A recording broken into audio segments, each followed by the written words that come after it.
So there's this phrase that people use when they are discouraging those against doing short-term mission work. The phrase is blow in, blow up, blow out. It's this concept that a group of people, typically from the States, will blow into a developing poor country. They do a bunch of work for that community, they blow up, but then they just kind of dip and leave, leaving kind of no lasting impact on those communities. In fact, some of those trips end up depleting resources from that community and doing more harm than good. There are merits to that concern, and it's absolutely worth looking into.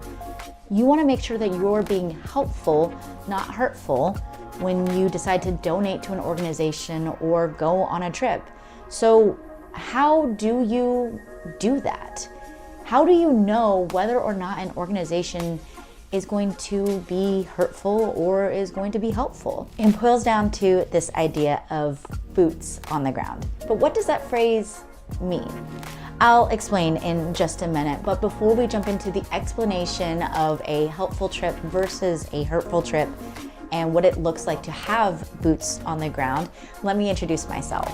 My name is Amanda and I'm a short-term missionary.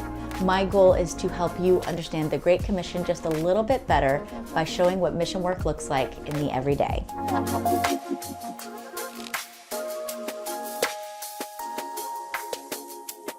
So when exploring your options on trips to donate to or trips to go on, you might hear a lot of people worried about the work you're doing. You yourself might even be concerned. Is the work I'm doing gonna have a lasting impact, or if I'm just going over there to have a pat on my back type of trip? Is this true missionary work, or is this a little bit more of voluntourism? And it can be hard to tell sometimes, but one of the easiest ways to know whether or not an organization is doing the helpful thing for the community instead of the hurtful thing is for that organization to have what is known as boots on the ground. Boots on the ground simply means that they are doing mission work even when short-term missionaries are not present. These are organizations that have poured their heart into the community. They are spreading the gospel. They are connecting people with local churches.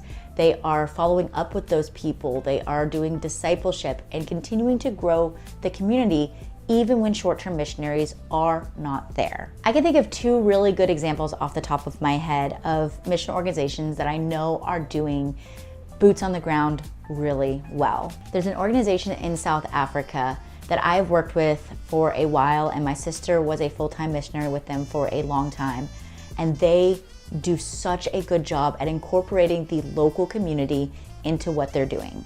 Their teachers at their schools are from the communities that they're serving. The women who work in the baby homes are from the communities that they're serving. The translators, the Bible study leaders, the people that go out and do the actual door-to-door mission work are from the community. They are helped and assisted by the midterm and long-term missionaries that come from the States, but their organization functions with the local people being the driving force of what they do. They want members of the community to show the love of God to other members of the community.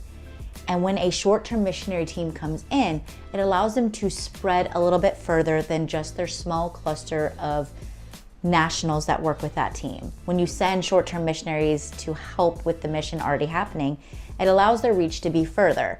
But the mission would still be happening even if short-term missionaries were not present. That's what makes a good organization. Yes, having short-term teams help immensely. Organizations that were able to persevere through a global pandemic and continue to spread the gospel really do have a good handle of what it looks like to have boots on the ground. If something were to happen and the borders closed tomorrow, would their work still be able to continue? If the answer is yes, then that organization is probably a great one to partner with. If the answer is no, you need to do a little bit more research onto why the organization could struggle if the borders closed. So it's a lot easier than you think to know whether or not an organization is worth giving your time and if they're going to be helpful or hurtful. Helpful organizations have boots on the ground. Hurtful ones do not. They blow in, blow up, and blow out. There's no connection to the community, and there's no way for them to continue discipleship or push people to have a true relationship with God. So just consider whether or not people have boots on the ground if you want to know whether a trip is worth going on. Thank you so much for watching this video. If you like this video, give me a thumbs up. That helps me know that you did enjoy it and you want to continue to see content like this. If you have any cool stories about mission organizations that have really good rooted boots on the ground processes, I'd love to know more about organizations that I might not be aware of. So leave those organizations down below and your experiences with them. And I'll see you guys next time. Bye.